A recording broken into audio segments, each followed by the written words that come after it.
Hi, this is Maria Costa and welcome back to my channel, My Goa, My India. My guest is someone who is very, very close to my heart, Bharti S. Pradhan.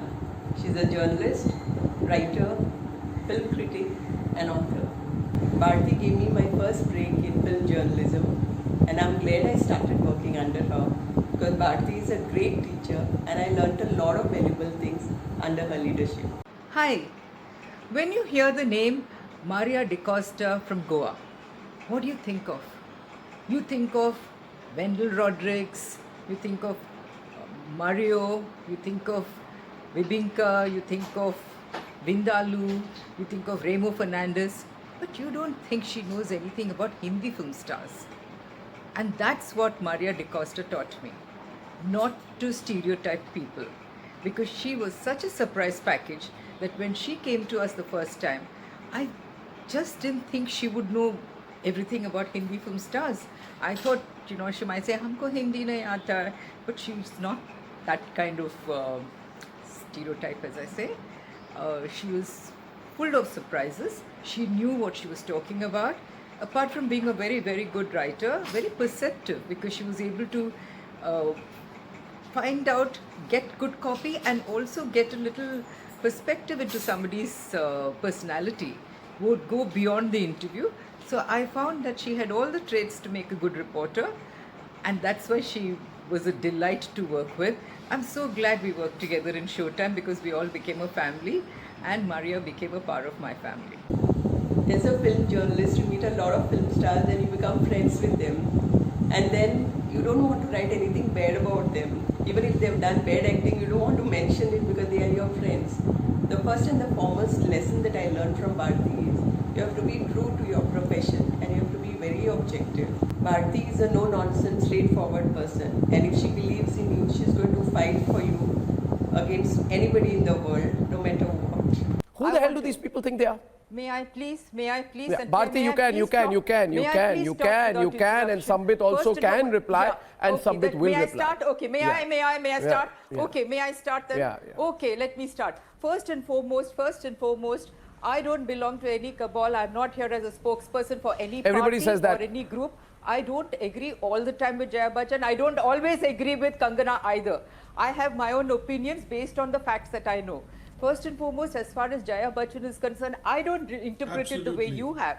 Because I don't see any arrogance in what she said. And she's not a dynast. She's a self-made woman. She comes from Bhopal. She comes from a small town. And she referred to... But she spoke like a dynast. About when you're saying she's a dynast. Then she should speak up for Disha Saliar. But she's not. But then Disha, no, 1 minute, Bharti, then she should speak up for Disha Saliar. She's a self-made woman. So do Yeah, not Disha call her Saliar was dynast. also a self-made First and woman. foremost, Sushant Singh do Rajput not was also call a her self-made man. dynast So because किसकी do थाली not Lee? call her- do किसकी not- थाली Yes, खींची? but किसकी why- थाली? Yeah, but किसकी why थाली you Lee? think she's looking down on Sushant Singh small town Rajput people? और कंगना ने किसकी थाली ली? रवि किशन ने किसकी थाली में छेद किया? किसकी थाली किसकी छेद? क्या बात कर रहे हैं? I'm sorry, Arnab. You are interpreting it as she does. No, I'm not misinterpreting Go after anything. the drug mafia. Gutter. When did she say I'm do saying not go after 99% All she said was don't malign an entire industry. But today there's going to be no arguments and debates. I'm going to request Bharti to talk about the books that she has written. Hi, I'm Bharti Pradhan. I write fiction and non-fiction books. Among my non-fiction bestsellers is Priyanka Chopra, The Dark Horse.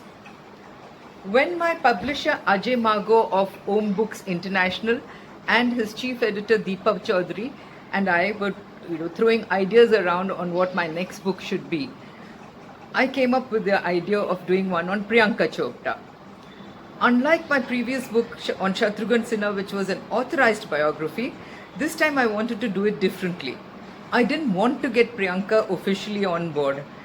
I had met her and interviewed her, so I had a lot of copy and a lot of her quotes were still very relevant because she's not someone who changes her mind very frequently.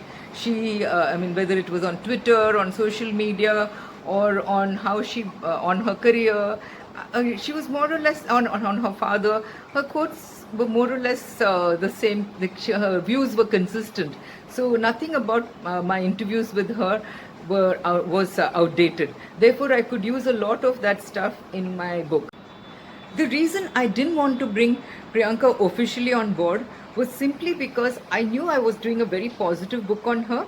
Because if there is somebody who has had a lot of battles which she had to win and to get where she has, I thought she was one of the women who really exemplified it.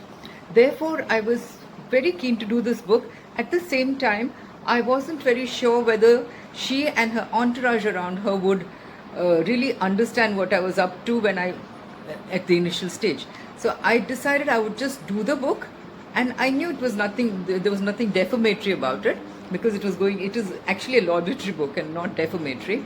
So I went ahead, and I had a lot of quotes from her. I also made it a point to talk to many people who were involved with her, who had worked with her. Good names like Sanjay Leela Bansali, Madhur Bhandarkar, with whom she did fashion and she got a national award. I spoke to Anurag Basu, who did that wonderful film called Barfi with her. So I spoke to a lot of people. I spoke to Tarun Mansukhani, who did Dostana.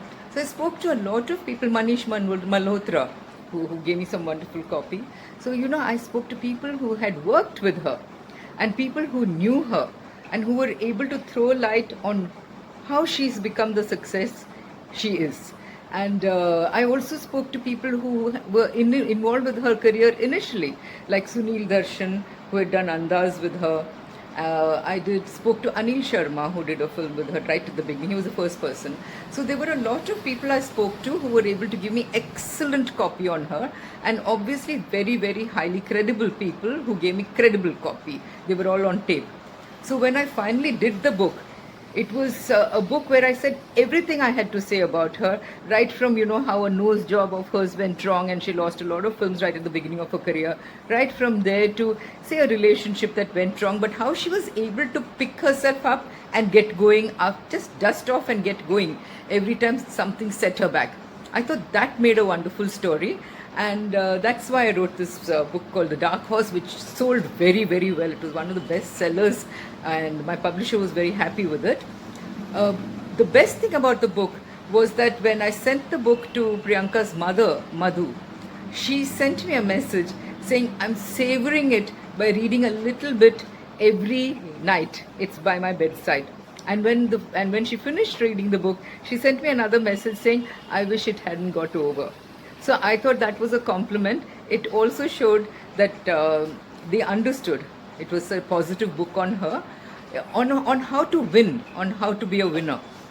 Another what I liked was when Priyanka got married to Nick Jonas. I went to the reception that she had for the media, and I presented her with a copy of the book, and she went to the Natak and she said, "Ooh, you've written everything, sab kuch likh diya," and all that. And then she took it very well. And when I presented her with a copy, that was my wedding gift to her. This is called Anything But Khamosh. Shatrughan Sinha is a person who hasn't let me down ever.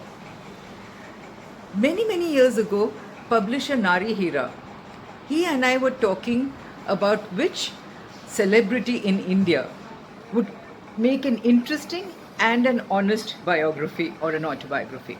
And I told him very spontaneously, I said, looking at politicians, industrialists, sportsmen, and the film industry, the only celebrity I can think of who will give you wonderful copy, at the same time be very honest, will be Shatrughan Sinha. And this chat was way back in the 90s. I wrote Anything But Khamosh, the official biography of Shatrughan Sinha. I wrote this barely 5 years ago, which was in 2016. So 2017. So this book, when I wrote it, it took me 7 years because he is a busy man. He was an MP at that time. We went through 2 elections actually, because I was with him during the 2009 elections and then the 2014 elections, and then the book was written. Book was in the work in progress, and then we completed it after general elections of 2014.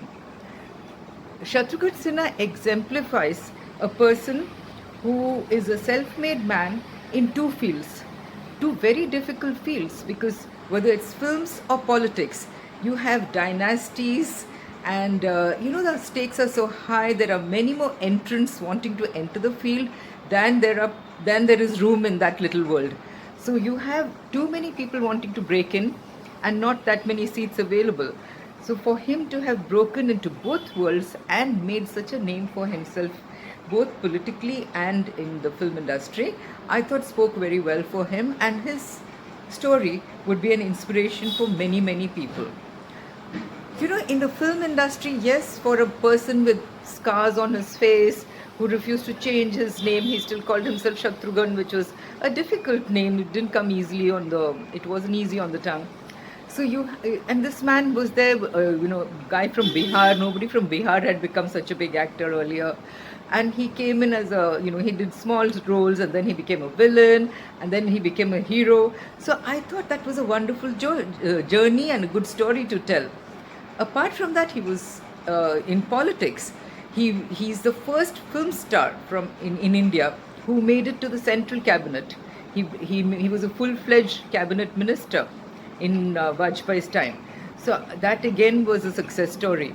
I really thought he would make an inspirational story. And once again, I should tell you, he didn't let me down, because apart from having a sense of humor, I think he would have made a fantastic journalist too, because he knows what headlines are all about and he knows what good copy is about.